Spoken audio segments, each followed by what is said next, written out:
Good morning, good day, afternoon, friends. I wanted to share with you something that actually brings up a lot of emotion for me. So I had to, before I start this video, I actually had to the tears won't necessarily fall quickly. So in the first year or two of doing nutrition therapy, with clients, what you're going to notice is that you're going to notice where your boundaries are. And you're going to also notice, when I say boundaries, I'll talk about what that means in a second. You're also going to notice you're going to notice your boundaries, and you're also going to notice where it may not be direct. Like you may not be like, maybe you have some clients that they're struggling with something that maybe similarly you have struggled with, or you may still be struggling, and that's okay. That's what supervision and your own therapy are for. But it's more about not using a different defensive strategy of your own. And many dietitians have those. We have this perfectionistic part. We've got this part that wants to get it all right. We want to look good. We want to be competent. And there's nothing wrong with that. But it's knowing how to use those, I call them, they're actually called industrious over-focus strategies.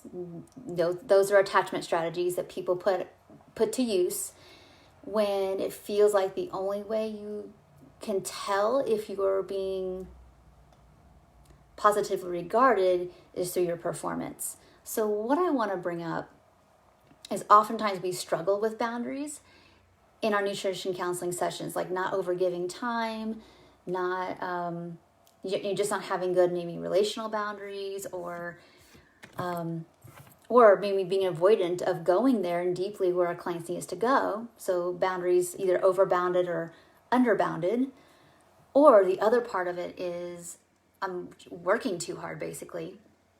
If you're noticing those two things happening, one of the best things you can do for yourself is start to make a nest. I know this sounds like, where are you going with this? Start to make a nest in your session. So I routinely have a lap pad or just like a furry blanket, the one that I sit on, the one I have on me. And I know sometimes it might be too hot for those things, so you can learn to address, your temperature variations you need to address. But to tuck things around you, to have certain kind of socks on, to have something that your feet can touch. It's really, really important that you start to remember that your competency, is kind of inherent. Like if you've had any kind of training with, eating disorders, you already know enough. Then probably everybody that's come to see you, and your ongoing training and supervision will continue to grow your confidence. The more confident you are, the more regulated you're going to be. But the other part of this is that sometimes what's happening is that we get really, really overwhelmed. We feel like we're rattling inside all the time, and we have to compartmentalize just to get through the day, and then we come home and you fall apart, or you feel really foggy. Your body is actually not having enough of a window for whatever's happening in those sessions. So my invitation is to, one, build a nest. That's something I want you to have here in this group as a tool right now. But if you want to learn more, Fiona Sutherland and I, next Monday, in U.S. time, so I guess actually Monday for me, Tuesday for her. So next Monday, we start our 4-week Foundations of Trauma-Informed Care. And why we care about this so much, and why we care about you learning about it and putting all this effort and time into providing you with the foundations, is because honestly, you are just going to have more fun. You're going to have more fun in your work.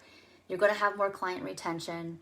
You're going to see more clearly what you're seeing in front of you versus people's, quote unquote resistance, which I don't use that word, or obsessions about I gained 5 pounds.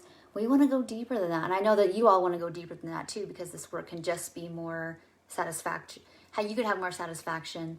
Your clients can feel more understood from a neurobiological level, not just knowing some stuff, but can't put it into action. Everybody can have more satisfaction learning how to use the body as a resource in the work. So if you're interested in that, which I'm sure you are since you're part of this group, but anyway, I'm really glad you're here.